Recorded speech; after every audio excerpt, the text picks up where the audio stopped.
It is Monday, April 4th of 2022, and it's just been the end of a pretty busy, techie kind of weekend for me. And I'll go into that and a few other things today on Guy's Daily Drive. Bam!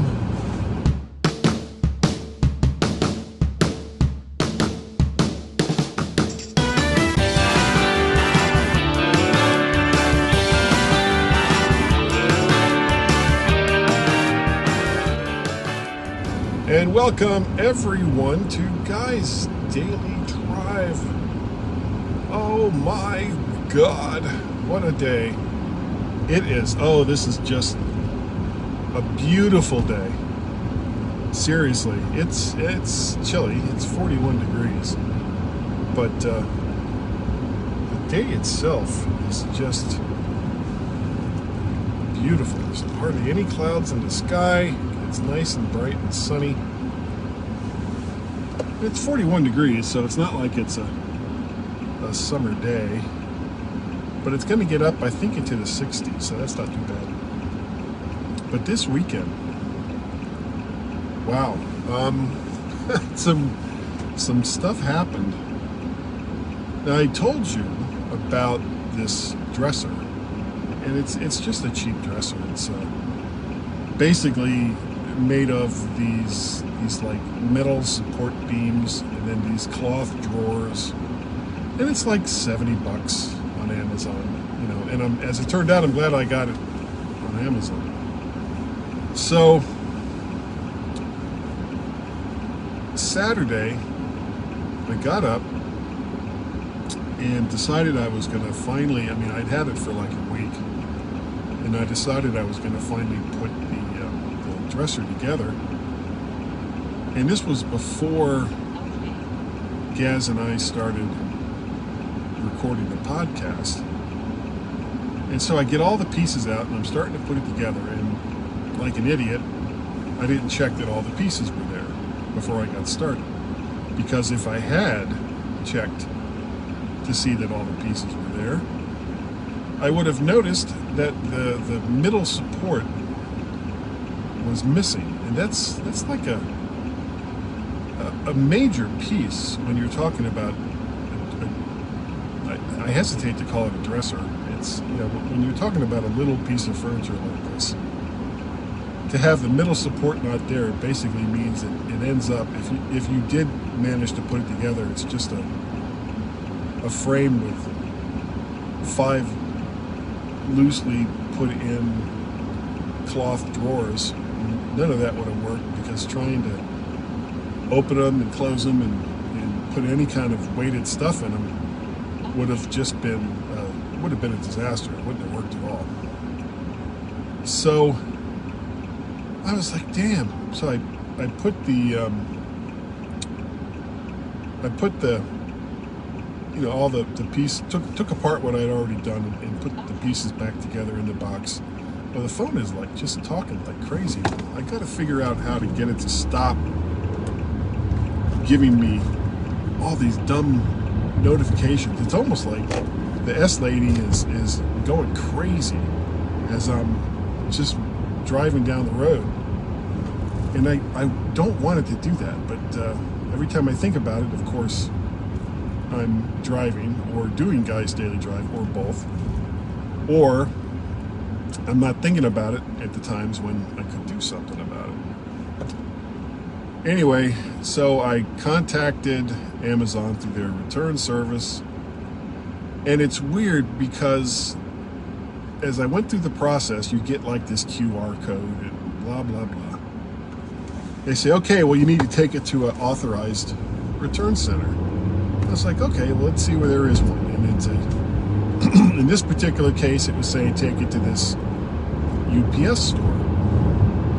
And I looked to see where the UPS store was. And it's like right down the street from the UPS store. I mean, literally 5 minutes away is an Amazon Fresh store. And if you've never been in an Amazon Fresh store or know what that is, it's essentially, it's a grocery store for the most part that you can use your Amazon account to get your groceries. And they do other things too. They have a grocery cart that you can link basically the cart to your account, and as you put stuff into the cart, you scan it. It's got a little scanner built in, and it just kind of tallies what it is that you've bought, and then at the end of your shopping experience, you go through this little gateway, and it tallies everything up and tells you how much it is. And it's kind of cool. But this store, you can also receive items and return items from this Amazon Fresh store. And instead of having me go there, it had me go to this UPS place. And honestly, it didn't matter that much because, I'm returning this, it's not a huge box, but it's bulky. And to walk all over the place to bring this box in would have been kind of a pain in the neck, but it just surprised me. They were like, no, take it to this UPS store instead of right to an Amazon store. So I did, and they're sending me another one that hopefully will have all the pieces. And I don't even know how do you do that when you've got a box, a furniture box, and you're supposed to have all of the pieces in that box to make this furniture. How do you exclude one of the main supports for the entire piece and then call it a day? Call that good. They don't need that. I don't care. I'm not making enough money to give a crap, so I'm just going to send this one. It's like, somebody should have checked to make sure that all the pieces were there, or the person that was putting all those pieces in, because I'm sure that that's like their job. That's what they do all day. They box this thing up. I can't believe that it would be done via, some kind of automation, because I don't think it would quite work that way. I wonder what that's going to be. There's a new building going up right over here, and I'm not sure what it's going to be. It's pretty much just a regular box shape, so it's hard to say. It's at this phase of the construction, it could really be almost anything. So, but getting off topic, that's the story of the dresser, and I should be getting my new one on Thursday. It's coming Thursday, which will be the 7th, 4, 5, 6, the 7th. And then I'll try to put it together next weekend, because the whole goal here is to take the massive disorganization of the man cave and all of the stuff that I've got in there, which is much more stuff than, quite honestly, I really need. Yes, including a bunch of microphones that I don't really need or don't really use. And get all that stuff off of the table, so I could actually use the table for something other than just doing what I'm doing right there. It would be kind of cool as a backdrop to have my main desk with the 2 monitors and all the flashy blinky lights, and maybe I'll look into doing that once I have the table cleared off, because what I would have to do, I would have to set up a 3rd monitor on the table that would be in front of me, with, of course, my main desk behind me, so that I could see, Zoom or StreamYard or something along those lines. And of course I would need a keyboard and a mouse to keep track of everything. I don't know, maybe more trouble than it's worth, but it would look kind of cool with all the blinky lights behind me. So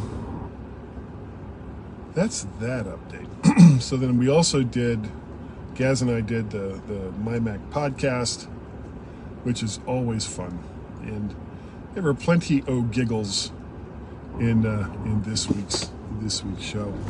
So make sure you go and check that out. And I got basically Sunday I did the bulk of the editing for that because I was so hung up on everything else that I was doing with the dresser. And sorry, I've talked it over with Tracy, and she really doesn't want to go all the way down to Birmingham to see the first USFL game. So I'm going to be making that trip solo, which kind of makes sense because we have quite a menagerie of animals in the house right now. And with the addition, I mean, the cats were never really that big of a problem. We could always get somebody to come on over and take care of the cats. But with the 4 guinea pigs, it's much more involved. And we don't really have anyone yet that is capable or has been trained in the daily care and feeding of 4 little squealy guinea pigs that pretty much rely on you for everything. So until we can get that straightened out, there won't be many trips together. But it still works out because she's going to go out, and this kind of bums me out, she's going to go out and see her mom in May, next month. And I won't be able to go on that trip because right now someone has to, deal with the guinea pigs. So I will be home for that trip, and I haven't seen Tracy's mom, my mother-in-law, in 2 or 3 years. And I'd like to get out to see her. What is this guy doing? Oh, God. I swear, the way people drive sometimes just, it makes me nuts. It's like, pay attention to what you're doing as I record a live cast.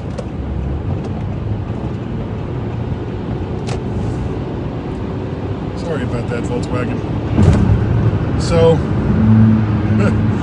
So I'll be going to Birmingham solo. I'm going to rent a car because my Kia Soul here has many miles on it, and I don't plan on trading it in probably until at least the fall, if even then. So I don't want to put a ton of miles on it driving all the way down to Birmingham, and that's a good distance away. So I'm going to rent a car, go on down, and if there's anybody in that area that wants to go see a football game, let me know through all the various ways and means, and we'll get together for the game, and maybe go out to lunch or dinner or however that's going to work out. I don't know. I can't think off the top of my head what time that game is on Saturday. But because they're playing all of the games in Birmingham, my plan is I'm going to leave on a Thursday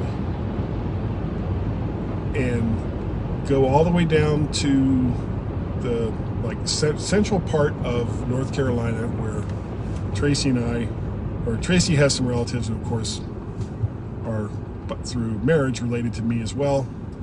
And at least get together with Teresa and Barbara, Tracy's aunt and cousin, for at least a meal, something. It's not going to be that big of a huge whoop-de-doo, but I am hoping to get together with them. And probably there's an old high school friend who I haven't seen since I left Florida that lives in relatively close to that area. I'd like to go out and see her. And maybe at least one other person that lives in that area. We'll see if he's going to be available. But it'll be like a visiting time. And that's Thursday. And then Friday, I'll hopefully finish the drive to Birmingham. And even if I don't, if I just get close, So it's going to be, I think it's going to be like 6 hours, 7 hours, something like that, to get to Birmingham from where I'll be in North Carolina.